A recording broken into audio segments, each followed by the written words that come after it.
Ya, rekan-rekan, saya lanjutkan kembali ya kasus yang ketiga yang kami rilis pada kesempatan ini, yaitu terkait dengan kasus narkoba. Ya, ini 11 orang yang ikut bermain pada saat itu, yang saat ini menjadi DPO kami.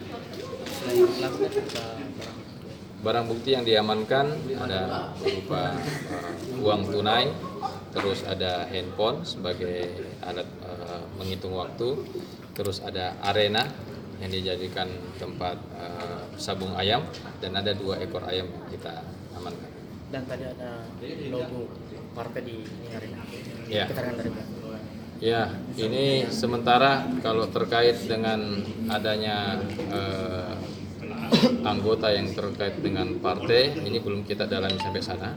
Yang kita cuma dalami kegiatan daripada pelaku yang kita tangkap yang tiga sabung ayam.